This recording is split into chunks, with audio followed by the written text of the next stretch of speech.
Welcome back. You are tuned in to Traders Nation. I'm pleased to have with us book author Aidan McNamara. He's book author of Contrarian Ripple Trading, a low-risk strategy to profiting from short-term stock trades. Of course, Aidan, welcome to Traders Nation. How are you today? I'm doing fine. Kurt, how are you this morning? Oh, fantastic, fantastic. Thanks for being with us today, by the way. What brought you to write Contrarian Ripple Trading? Well, basically, I have been doing this kind of trading now for well over a decade, and quite happy doing it. I married Martha, my wife and co-author, in 2002, and she started doing the trading in exactly the same way. And she had the idea that this was something that perhaps we could share with people. She had never done any trading or anything similar before. Found this a simple way to make some money, and thought that this was something we could share with people in a book. So Martha really kind of pushed me into becoming an author myself, which I never really thought I would. Right. That's interesting. Now, you actually outline in the book, that you virtually a flawless trading record. You're talking about 1,225 profitable round-trip trades over a 26-month period. Can you explain that a little bit more to us? Yeah, I mean, part of that is because, of course, we only sell when we've made a profit. Now, you might say, well, then aren't you left with an awful lot of clunkers that haven't been profitable? Yeah. And the answer is actually no. Over that 26-month period, relatively few of the positions that we went into were left at the end of the period, and that is pretty typical for what happens. The key to this, Kurt, is the contrarian side of the equation. Because we are buying stocks, and they are typically solid company, large cap stocks, but because we're buying them when they're towards their 52-week low range, and we're also buying them when they're further on sale on days that they are down and the market is down, and we're selling them very quickly then and taking advantage of the normal market fluctuations. What we do find, and this is really the key to the whole technique, we find that we actually do manage to sell most of these positions very quickly indeed, and that then results in that great record that we're able to put in the book. All right, so let me ask you, would you carry a stock overnight, or would it be a week, would it be a month? What would it be? Depending on the issue? Yeah, we have a target sell strategy as well. What we basically do is when the stock reaches a point at which we will make a set amount of profit, we sell regardless of where we think it might go after that. So it's a very kind of disciplined approach. And so, in fact, what we find is a lot of the time we are selling on the same day that we buy. Sometimes we're selling the next day, sometimes 3 days later. But some stocks we'll be hanging on to for a couple of months before they do actually come back to that target sell point. And we're not unhappy about that because, remember, we're talking large cap stocks here, most of whom are dividend payers. So, the dividends keep us happy during the waiting period. Aidan, what kind of bankroll would one get into if they wanted to, they bought your book and they read about the strategies, of course, what kind of bankroll would they need to get started? Well, we've designed the strategy in a sense for people like ourselves who are not professional investors or traders. And most non-professional traders and investors also do not have large sums of money to use on something like this.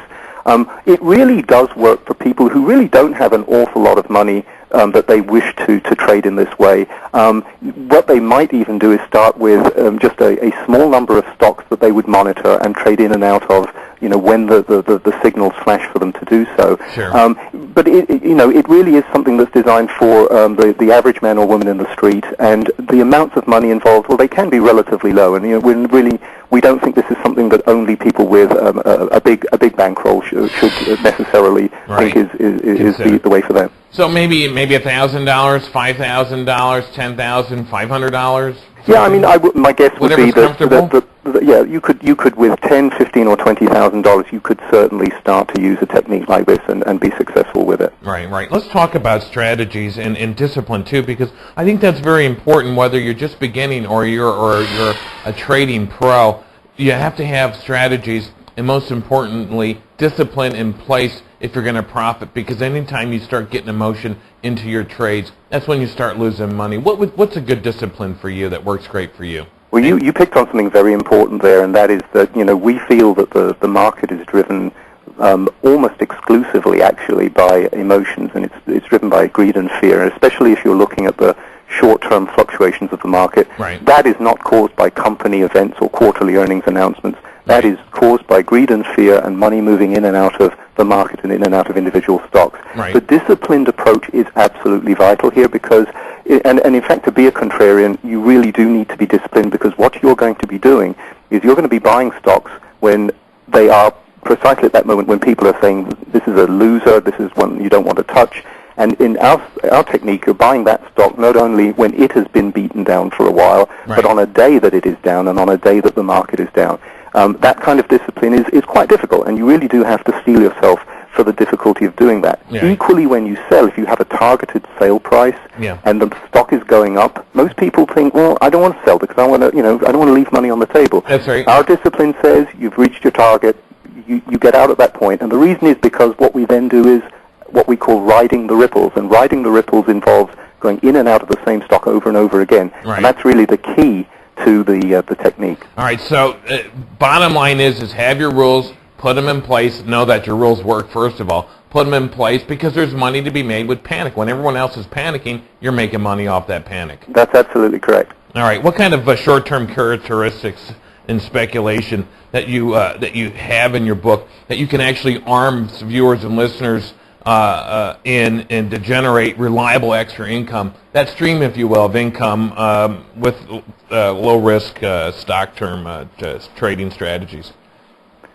You're looking for a few sort of pointers on things that people should look out for? Yeah, absolutely. Well, again, the main thing is looking for those stocks that are towards the lower point of their trading range. However, one of the things we do look at in the book as well is stocks that have really been kind of knocked back by something that's happened or something that's being talked about in the market, but have been knocked back quite seriously. A recent example of this, and this is one actually that I very much like, so I'll use it to kind of give a flavor for this. Was the fine art auctioneer Sothebys, stock symbol BID, and I'm not sure if you've watched what happened with them recently, but about 3 weeks ago or so. They had a bad night. An impressionist and modern art evening sale went badly for them. Right. Following that, not only were they left with some fairly high-priced artwork that they'd guaranteed prices on, and therefore they essentially said they would definitely buy it from the sellers, but also an analyst on Wall Street said that this company, Sothebys, was the latest stock to be hit by the subprime mortgage and credit crunch crisis. And their stock really took a shellacking. It went from kind of the mid-50s down to just under $30 overnight. Right. That's the kind of situation we look at that and we say, okay, there are probably good reasons why it was overpriced at 55 or whatever it was. Right. But there are probably not good reasons that it would go down so dramatically. And that's a good case where we actually bought in the low 30s and we traded in and out of Sotheby's for a couple of weeks. It's now, I think, around 37, 38. You did absolutely fantastic. In fact, I've got the chart up on Sotheby's right now. That's BID. Of course, it's Bravo International Delta, up $2 in the green today. As you can see, Aidan was talking about right here from the 7th, and then the huge drop down on the 8th is where that gap is at. That gap down, that's a lot of area there, a lot of real estate, if you will, Aidan, that this stock potentially can retrace back up to. And you're absolutely right. This is where some of these trading opportunities come into, where you have a stock that has done very, very well or fairly well, which Sotheby's has, okay? And out of the blue, they get blindsided with either a report or they get blindsided with whatever. Doesn't matter. But the bottom line is where you see a gap down like this, you say, hey, listen, they may have been higher priced, but they've taken a beating, and we've got a great potential here of a retracement to the upside. Once the dust starts to settle, it may do some horizontal work, but once the dust settles, it may go back up. And what a great play this is, all right? That's right. And I mean, the fact is, the loss really was caused largely by that analyst's comment that they were mixed up with subprime, which is like the death knell for any stock at this point. It's a kiss of death. And in fact, there are some very good sides to that stock. I mean, the fact is, who's been buying fine artwork at Sotheby's? Well, maybe hedge fund managers and bankers have, but actually a lot of the buying has been coming out of foreign countries and people who are very, very newly rich from commodities. Yeah, and that would be interesting to find exactly where is a tie-in Sotheby's to the subprime mess. I'd be interested. Well, I think the thinking was that hedge fund managers who had absolutely no problem in spending huge amounts of money on artwork were now suddenly feeling that their feet were to the fire a little bit with the way the economy and their own business was going. All right, that's interesting. All right, we got about a minute left. If there's one thing that somebody could take away with your book, of course, what would it be? I think the one thing that people should take away is that the market fluctuates day to day, and it is possible to make money from those fluctuations, but our feeling is you can only do that if you're able to approach the market, and particularly your buying of stocks, from a contrarian viewpoint. In other words, don't go with those stocks that are doing well. Go with those stocks that right now are not doing so well, because they're the ones that will bounce back a little bit, because that's what fluctuations are all about. They gotten beat up, but eventually they may come back to where they were. All right, with their pre-risk greatness. All right, of course, Aidan, thanks for being on Traders Nation today. Appreciate your time. You're very welcome. Thanks a lot. All right, on the other side, we're going to tell you where to get this book. Of course, Aidan McNamara. Stay tuned. We'll be right back.